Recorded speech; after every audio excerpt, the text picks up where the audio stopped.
such a beautiful house before. His uniform hid the truth that he was a penniless young man with only that grand vision of himself.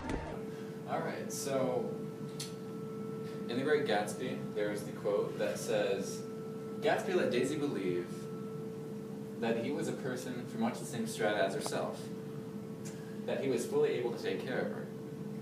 As a matter of fact, he has no such facilities." Now, in this quote, the word strata is used, and in this case it means layers, layers such as class, wealth, and society.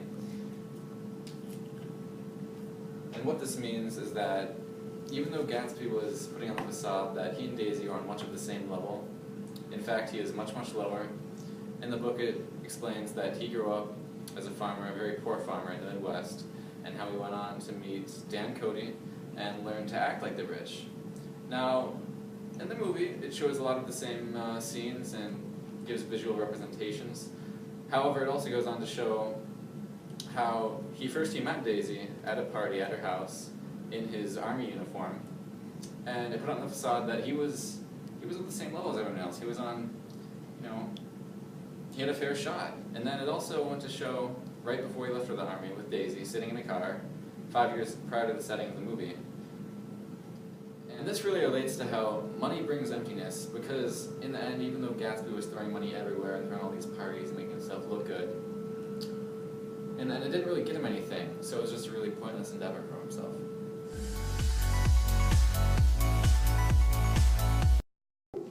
So the quote that the trouble is that sometimes she gets foolish ideas in her head and doesn't know what she's doing. And what's more, I love Daisy too. Once in a while I go off on a spree and make a fool of myself, but I always come back. And in my heart, I love her all the time. So in this quote, Tom is talking about Daisy up to here. And what he's saying is that Daisy really doesn't know what she wants. He's trying to put in her head that she always loved him. And this just shows Tom's arrogance, saying that he doesn't actually know what Daisy wants, doesn't know what Daisy's really thinking. And the next part, and what's more, I love Daisy too, and once in a while I go off on a spree. He's talking about going off and having an affair with somebody else. And this just shows that his arrogance by saying that he has no consequences going off and doing whatever he pleases just because he has an absurd amount of money. He thinks that he can get away with anything, and that no matter what, Daisy will always come back to him.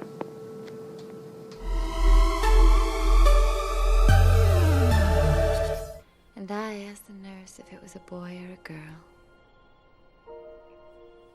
And she said it was a girl. And I wept. I'm glad it's a girl. And I hope she'll be a fool. That's the best thing a girl in this world can be. A beautiful little fool. Alright, so the quote, "I'm glad it's a girl, and I hope she'll be a fool." That's the best thing a girl can be in this world, a beautiful little fool. Now, what Daisy says when she means beautiful little fool, she means that you're so beautiful and naive, and you're just not aware of your surroundings, that you don't know what's going on, so you don't comprehend the same things that adults do. So you have a lot less responsibilities in the world, and life is a lot more pleasant and blissful. Now, the difference between the quote in the movie and the book is, The difference between the quote from the movie and the book is that in the book, this quote in conversation was initiated by Nick and Daisy seeing Daisy's little girl. Whereas in the movie, you do not actually see the little girl. It was a different situation. They just started talking and then they got onto the subject.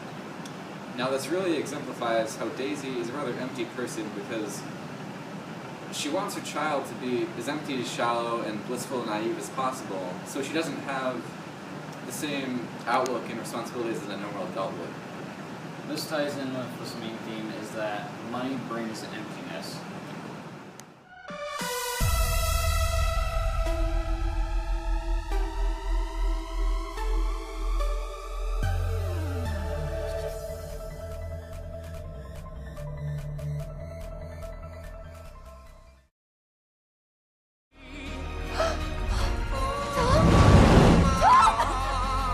Tom!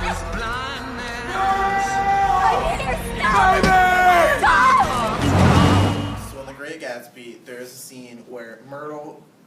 running out to the street trying to get Tom's attention. Now, in the scene, it starts off with Myrtle in her apartment talking to George, and George is talking about how they're going to be moving out west in 3 days. And she doesn't want to deal with that, and she wants to go back to the past where she's a mistress of Tom.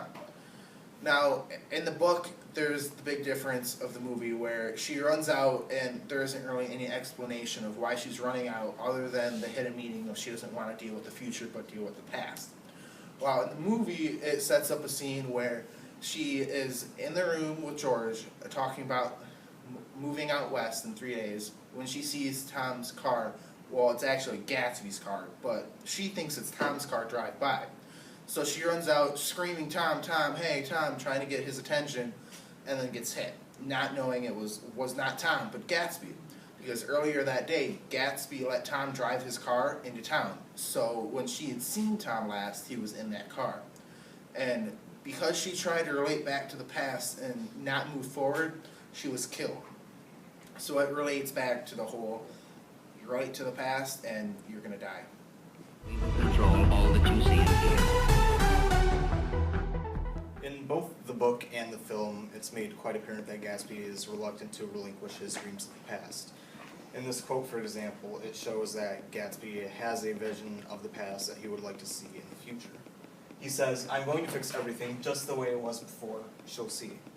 He talked a lot about the past, and I gathered that he wanted to recover something, some idea of himself perhaps, that had gone into loving Daisy. This shows that Gatsby is totally obsessed with Daisy, and that he does not want to let go of the relationship he had with her 5 years ago.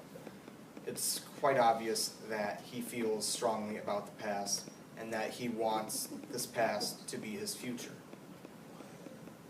Unfortunately, this motivation is what will lead to his untimely demise, as we will see in the book's grand finale. We will control all that you see and hear. Gatsby dies?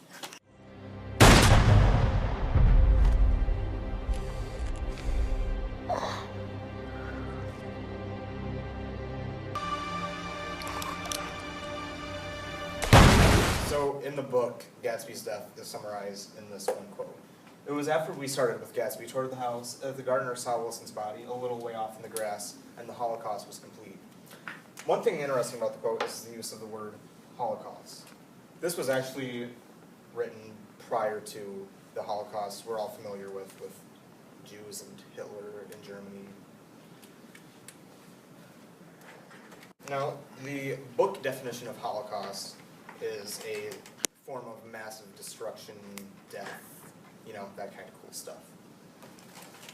What happened here is that Gatsby was killed by Wilson, and Wilson eventually killed himself.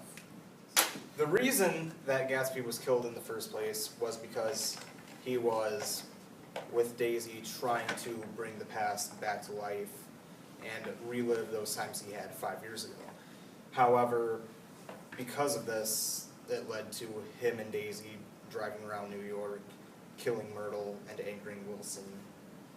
So Gatsby ended up paying the ultimate price for lingering on the past. Now, in the movie, it was slightly different. In the book, he was just kind of killed, and it was the, wait, what? And you kind of sat there trying to realize that he died. While in the movie, it was played out and extremely dramatic, to where you saw Wilson in the background and with the gun, and then shot, there goes Gatsby as the slow motion movie tactics go, and he's dying. And he falls in the pool, and then he's there, where you then see Wilson shoot himself. Now, yeah, Hollywood's pretty cool like that. You know, Yep. you gotta make money somehow. Yep. Now, it doesn't really describe it with the quote in the movie. It just kind of happens. It's like a blank, just an easy background music, and then just death. So it's... So even though the book and the movie totally described Gatsby's death in two different ways, the effect they leave is still the same. We still know that Gatsby is dead, and we know that the reason he died is because he was trying to hold on to the past and keep things as they were 5 years ago. He did not realize that holding on to the past would inevitably kill him, And so now here he is, lying in his own pool, dead, filling it with blood, and now he doesn't have any of the things he imagined he would have at this point. Ironic.